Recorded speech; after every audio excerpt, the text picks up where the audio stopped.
আমি কাপড় পরা ছিলাম বিদায় সে আমার ছায়াটা উপরে দেয়, দিয়ে হেরে সে তার প্যান্টের চেন খুলে পরে বের করে, ওই জিনিসটা বের করার পরে সে জড়াজড়ি করে ওইখানে দিবে। আজকে আমি আমার সাথে ঘটে যাওয়া একটা ঘটনা, যেটা আমি আজ অবধি কাউকে বলতে পারি নাই। তো আজকে আমি আপনাদের সাথে শেয়ার করতে চাই আমার এই ঘটনাটা। আসলে শেয়ার করলে বুঝতে পারবেন যে মানুষকে বেশি প্রশ্রয় দেওয়াটা ঠিক না। আর বেশি বিশেষ করে একটা মেয়ে মানুষ কখনো একটা ছেলে মানুষকে প্রশ্রয় দিবেন না। আজকে আমি আমার দেবরকে নিজের ভাইয়ের মতো আদর স্নেহ করতাম, কারণ আমার আপন কোনো দেওর ছিল না, তাই চাচাতো দেওরকে আমি নিজের ভাইয়ের মতো জানতাম, এবং কি আমি তার বড় ভাবি এটাই জানতাম।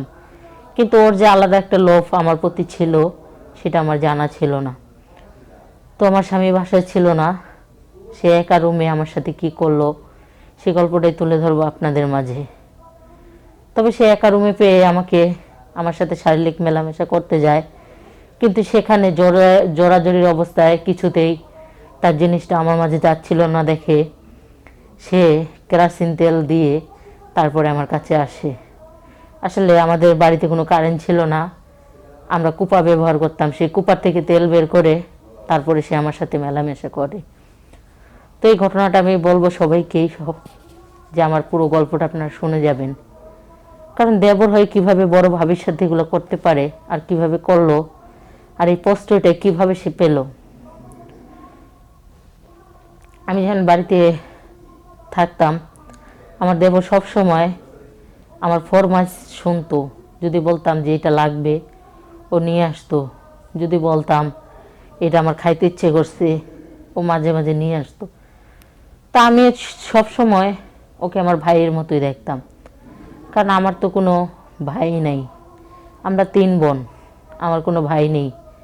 আর আমার স্বামীরও আর কোনো ভাই নেই। আমার স্বামী এক বাফার এক ছেলে, তার 2টা বোন আছে। তো আমি আমার দেবরকে নিজের দেওর ভাবতাম এবং কি নিজের ছোট ভাই ভাবতাম, কারণ আমি যখন বাড়িতে বউ হয়ে যাই তখন ও ন্যাংটা ছিল, ওকে আমি গোসল করেছি, আমি খাইয়ে দিছি ওর। আমার বিয়ের পর ওরে আমরা মুসলমানি দেই, কারণ তখন সে ছোট ছিল। তো দেখতে দেখতে ওদের বাড়িতে আমার 14টা বছর কেটে যায়। তো আস্তে আস্তে তো বড় হতে থাকে। আমি যখন ওদের বাড়িতে বিয়ে হয়ে গেছি তখনই 6 বছর দেখছি, আর এই পাশে 14 বছর, তার মানে ওর বয়স 21 বছর চলতেছিল যখন আমার সাথে এই দুর্ঘটনাটা ঘটে। তো যখন বড় হয়েছে ওর মতো, তো সব সময় আমার কাছে আসতো, বসতো। আমি যদি ওরে ভাত খাওয়াইয়া না দিতাম তাহলে আমার বাসায় আসলে ভাত বাইরে দিলে খাইতে চাইতো না, ভাবি থাকতে আমি হাত দিয়া খাবো কেন। আমি সব সময় ওকে নিজের ভাই মনে করে ওকে খাইয়ে দিতাম। তারপরে দেখা যাচ্ছে লুকিয়ে টুকিয়ে তো ওরে টাকা পয়সা দিতাম, কারণ ভাবতাম কি ছোট মানুষ, ওরে যদি আমরা না দিই ও কই পাবো, ও তো কোনো ইনকাম করে না। আসলে কখনো কোনো বড় ভাবি নিজের দেওরকেই 2 4 5 টাকা 10 টাকা দিতে চায় না, আর সে তো আমার চাচাতো দেওর। তারপর আমি সব সময় ওকে টাকা পয়সা দিতাম। তো এইভাবেই প্রতিটা মুহূর্ত তার সাথে আমার ভালো চলতো। তো সে মাঝে মাঝে যখন আর কি নাবালক থেকে সাবালক হয়ে গেছে, বড় হয়ে গেছে, তখন এখন বিয়ে দিলে একটা বাচ্চার বাপ হয়ে যাবে কনিকেই। তো ওকে মাঝে মাঝে দুষ্টামি করে বলতাম, ওর নাম ছিল সুমন, বলতাম কিরে সুমন বিয়ে করবি না? বিয়ে করবো কেন? আমি কই কেন বউয়ের দরকার নাই? আচ্ছা আমার বউয়ের লোকে যা আছে তোমার লোকে তো তাই আছে, তাহলে বিয়ে করার দরকার কি? তুমি যদি বউয়ের কাম করে দাও তাহলে কি বিয়ে করার দরকার আছে? তো আমি বলতাম যে দুষ্টামি না কইরা সিরিয়াসলি একটা বিয়ে করে ফেল, আর তোর বউয়ের কাছকে আমি পারবো? পারবা না কেন? তোমার তো ওইটা আছে তাই না? আমি কই ওইটা তো শুধু তোর ভাইয়ের। পরে বলতো ইস মাটির জিনিস মনে যায় ভাঙ্গা যাইব, ভাইয়ের তাই কি? আরে ভাইয়ের জিনিস তাই কি আমরা কি চাষ করতে পারি না? তো যখন এসব কথাবার্তা বলতো আমি ভাবতাম মনে হয় শয়তানি করে, কারণ দেওর ভাবির সাথে শয়তানি করতেই পারে। কিন্তু ও যে সিরিয়াসলি কথাগুলো বলতো সেটা আমি বুঝতাম না, কারণ বুঝতাম না এই কারণে আমি ওই রকম মাইন্ডের মহিলা ছিলাম না। কারণ সে আমার কাছে দুষ্টামি আর কি করবে না তো কার কাছে করবে? কথায় কথায় আমাকে এইসব কথা বলতো। তো আমি মাঝে মাঝে ওর কথাগুলোকে উড়িয়ে দিতাম হাইসা, কিন্তু পরে ভাবতাম যে ও আসলে কি বলে, এখন যা মুখে আসে তাই বলে। আগে তো অনেক লজ্জা পেতো আমার সাথে কথা বলতে, আর এখন ওর কোনো লজ্জা নেই। ওর যখন যেটা ইচ্ছা হইতেছে সে বলতেছে।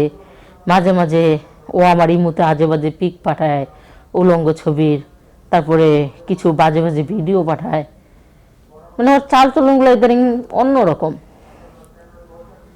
তো তারপরে আমি কাউকে কিছু বলি না, না আমার স্বামীকে বলি, না আমার শ্বশুর শাশুড়িকে বলি। কি বলবো, কিছু বলার নাই তো। তো পরে আমার স্বামী ঢাকা যাবে, আমার স্বামী ঢাকা একটা চাকরি হয়, আমার স্বামী আগেও ঢাকা চাকরি করে আসতে। তো ঢাকা যাবে, পরে আমাকে বলল যে দেখো চাকরির জন্য যেহেতু একজনে বলতেছে, তাহলে আমি ইন্টারভিউটা দিয়ে আসি, যদি চাকরিটা হয়ে যায় তারপরে আমরা দুজনেই স্বামী স্ত্রী ঢাকায় গিয়ে চাকরি করব। তো আমি আমার স্বামীকে বললাম ঠিক আছে, ইন্টারভিউ দিতে যাও, যদি ভালোভাবে চাকরিটা হয় তাহলে চাকরিতে জয়েন করব। তো আমার স্বামী ইন্টারভিউ দেওয়ার জন্য ঢাকার উদ্দেশ্যে রওনা দেয়। তো এই সুযোগ আমার স্বামী বাসায় নাই, এই সুযোগটাও পায়। তো আমার তো বাসায় কেউ নেই, আমার শাশুড়ি নেই, আমার শ্বশুর নেই, তারা মারা গেছে, আমি একা বাসায় থাকি। তো সন্ধ্যার দিকে আমার স্বামী বের হয়ে গেছে, নাইটের গাড়িতে যাব, বের হয়ে গেছে 7টার দিকে, 9টার দিকে ও আসছে, আসার পরে দরজায় টোকা দিচ্ছি। তো দেওয়ার পরে আমি দরজা খুলে দেখি যে ও। তাই আমি বললাম যে কিরে সুমন, তোর কি কিছু লাগবে? ভাবি ভাই দেখলাম ঢাকায় গেল। আমি তোর ভাইটা তো ঢাকায় গেল। ভাবি তুমি একলা একলা থাকবা কেমনি, এই এত বড় বাড়ি, তুমি ডরাইবা না? আজকে ডরের কি আছে, বাড়ি আমার, ঘর আমার, আমি ভয় পাবো মানে? আমি তোমার লোকে থাকি। তো আমি বললাম যে তুই আমার লোকে থাকবি, মানুষে আবার কি না কি বলবো, থাক তুই জাগা। মানুষে কি বলবো, কিছু বলবো না। তো ভাবলাম যে দেওর হয়, সে আমার রুমে থাকলে সমস্যা কি। আমি ভালো মনে করে তাকে জায়গা দিলাম আমার রুমে, কিন্তু তার ভিতরে যে অন্য শয়তানি ছিল সেটা আমি জানতাম না। আমি আজ অব্দি জানি যে সে এখনো আমার কাছে ছোট্টই আছে, কিন্তু ও যে এত বড় হয়ে গেছে আর ওর চোখের নেশা এতটাই খারাপ হয়ে গেছে সেটা কি আমি জানি? তা আমি রাতে খাওয়া দাওয়া করে ওকে বললাম যে আচ্ছা ঠিক আছে, তাহলে তুই পাশের রুমে গিয়ে আসো। মানে আমাদের 2টা রুম ছিল, কিন্তু রুমের ভিতর দিয়া আবার দরজা ছিল না, মানে এক রুম থেকে আরেক রুমে যাওয়া যেত, ভিতরে দিয়ে কোনো দরজা ছিল না। তো ওই রুমে যে শুইলো, আমি আমার রুমে শুইলাম। শোয়ার কিছুক্ষণ পরে আমি ঘুমিয়ে গেছি। তো আস্তে আস্তে সে কোন সময় জানি আমার পাশে গিয়ে শুইছে, আমি বলতে পারি না। তো যখন কিনা আমার শরীরে হাত দিছে, তখন তো আমি জাগনা পেয়ে গেছি। পরে সে আমারে বলতেছে যে ভাই বাসায় নাই, তাই বলে কি তুমি না খায়া থাকবা নাকি? আরে ভাই নাই তাই কি, গাড়ি ভাই খালি চালাইতে পারে, আমরা কি গাড়ি চালাইতে পারি না?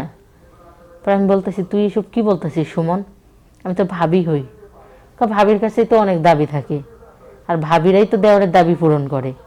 তো ভাবি আমার দাবি পূরণ করবার না? আজকে রাইতে ভাইয়ের জমিনটা আমি চাষ করে দিই, আর ভাইয়ের গাড়ি বন্ধ থাকবো কেন? আমরা চালাই দিলে গাড়িতে কোনো জং পড়বো না। পরে আমি অবাক হয়ে গেলাম তার কথাগুলো শুনে, যে এ কি বলে, যে বাচ্চাটারে আমি ছোটবেলাতে মানুষ করছি ন্যাংটা কাল থেকে, ও আজকে এসব কি বলতেছে। পরে আমি ওরে কইলাম যে ঘর থেকে বের হো। পরে ও আমার একা পায়ে 5টা শুরু করে দিছে আমার সাথে।